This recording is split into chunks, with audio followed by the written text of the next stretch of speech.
Sezona je šljiva, a gde su šljive tu ima i dosta toga za napraviti. Pa ću pored standardnog kuvanja džema i pripreme pa zamrzavanja knedli, ovoga puta probati i da osušim šljive. Tu će izazov biti činjenica da nemam sušaru, a rešila sam da ne koristim dehidrator. Znači, ništa dim, ništa struja, bit će to potpuno prirodno, ekološko sušenje, solarno sušenje ispod stakla. Srećom, naš kraj pogoduje gajenju šljiva i one su, što se mene tiče, savršeno voće, posebno kada su ovako tvrde, pa tek ubrane. Tada im nema premca.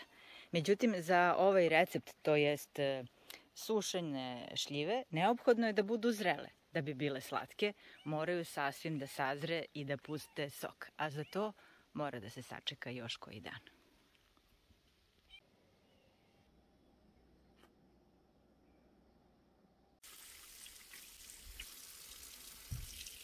Pre pranja uklanjam pepeljke, a onda kada ih sve operem i spremim za nošenje, prethodno ću samo razdvojiti da bih izvadila košticu. Znači, sušit ću ovakve polovine jer se na taj način brže suše i to upravo tako okrenute prema suncu. A u čemu se sastoji ta možda i glupa ideja? Pa u tome da iskoristim improvizovani sunčani topionik. Sunčani topionik zvuči kao nešto wow, vrlo inovativno, a u stvari je moj hausmajstor improvizovao jednu kutiju u okviru koje onda otapa ramove za pčele na kojima se nalazi vosak. Znači, ovo u stvari, jednostavno rečeno, služi za topljenje voska iz košnice. Ono što bih ja u stvari najviše volela je da umesto ovog štapa i kanapa imam pravu mašinu i čini mi se da bi idealna bila, onako kako bih ja to volela, liofilizator. Liofilizator zvuči rogobatno, a u suštini je savršena mašina za sušenje plodova bilo koje vrste. U stvari, na taj način se dobiju ne samo suvi i dugotrajni plodovi, već ono što je vrlo važno, meki, znači odmah mogu da se konzumiraju, nisu onako osušeni pa da polomimo zube na njima. Ali, nažalost, ja tolikih novaca nemam za liofilizatora, nemam ni preciznijih informacija kako bih do toga mogla da dođem. U svakom slučaju, dok to i ako to bude jednog dana, ja ću jedva dočekati da pokažem kako to izgleda, a u međuvremenu se nadam da će i ovaj sunčani topionik da odradi svoje. Iz ovog ugla se još bolje vidi kako je on nakrivljen, ali to je namerno da bi se vosak otapao. A ukoliko se ovo pokaže kao dobra ideja, odnosno rešenje, onda sledeće godine pravimo i neke koji će stajati na ravnom i koji će raditi po istom ovom principu. Znači, dole neka kutija koja će biti zaštićena poklopcem koji odozgo ima staklo, kroz koji će direktno pržiti sunce. Ali pre nego što mi ovo sve odleti, moram da stavim naočare jer je odblesak, odnosno refleksija sunca toliko jaka da bukvalno zaslepi sve. Da bih ubrzala proces, razdvojila sam ih i iz sredine izvadila košticu koju sam takođe sačuvala kako bih iz nje iscedila ulje. Ono na čemu je sada fokus su upravo ove slatke polutke koje planiram da rasporedim ovako ovim središnjim delom na gore. Jedna do druge.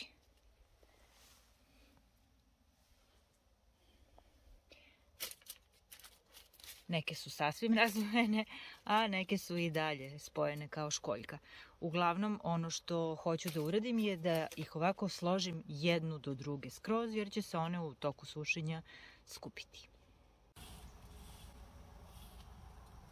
Sad ću brzo da poklopim i da se nadam da će da bude sunčano naredni dan. Ovih dana je ekstremno toplo, pa se prva tura šljiva osušila za nepuna 2 dana. I izvadila sam iz onog grotla vreline ovako sa sve papirom na kome su plodovi stajali, a na njihovo mesto stavila nov sloj papira i odozgo složila ponovo novu turu šljiva. Elem, sada ću ovde gde mi je mnogo lakše za rad u stvari sve te osušene polutke jednostavno istresti. I ovaj eksperiment se pokazao kao odlična ideja. I toplo preporučujem ovaj način konzerviranja voća svima onima koji su recimo nedavno menjali stolariju, pa jedan prozor može da se iskoristi upravo kao ovaj improvizovani krov za sušenje voća pre svega. Elem, kada su ovako suvi, plodovi mogu da stoje jako dugo kada se spakuju negde, a ja ću za tu priliku iskoristiti jednu od limenih kutija, hermetički zatvoreno naravno, ali deo ovih šljiva ću upotrebiti i za pravljanje brzog, ali veoma ukusnog dezerta. Kao inspiracija za ovaj dezert su mi poslužile šljive koje su čokoladirane. U pitanju je naravno kupovni slatkiš koji je bogato prekriven čokoladom, a unutra se nalaze šljive koje su umočene u džem.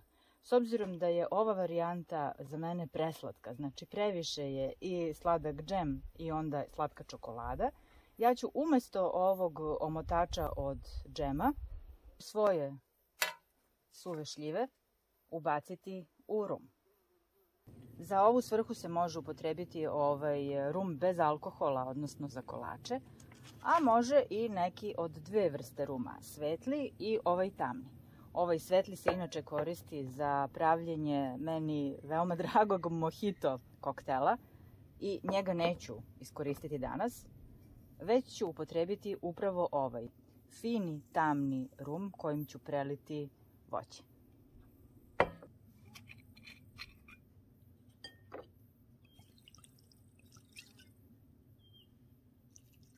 Suve šljive ću ostaviti ovako da se napiju dobro ove fantastične arome ruma, otprilike pola sata. Najzad, poslednji sastojak koji će mi biti potreban je upravo ovo tamna čokolada, koju ću pre nego što je iskoristim morati da otopim. E sad, ovo bih inače uradila na pari, međutim kako rekoh, izuzetno vruće, mislim da ću danas da iskoristim upravo snagu sunca. Kao što sam je upotrebila za sušenje šljiva, tako ću je iskoristiti i za otapanje čokolade. Sve što ću da uradim je da ovo otvorim, prebacim u neku činijicu i ostavim ovako na suncu i za par minuta ću dobiti istopljenu čokoladu, idealnu za umakanje mojih pijanih šljivciga.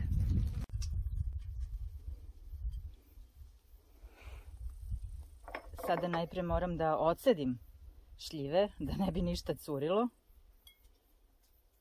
Pa ću to prebaciti u stvari ovako na jedan ubrus koji će upiti višak alkohola.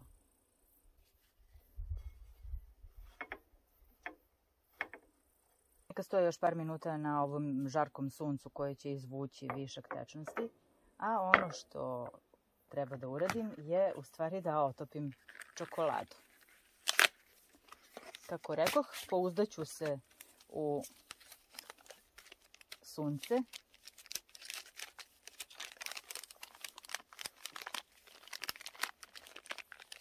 Pa ću ovako izdrubljene komade prebaciti u užu i dublju činijicu, koja mi je potrebna u stvari da bih tu lakše sakupila ovaj sloj koji će prekriti voće. Da sam to razlila u neku širu posudu poput ovog tanjira, onda bi mi se to razlilo u tankom sloju, a meni treba u stvari malo dublji sloj kako bih što pre, što brže i lakše u stvari prevukla to preko samog voća.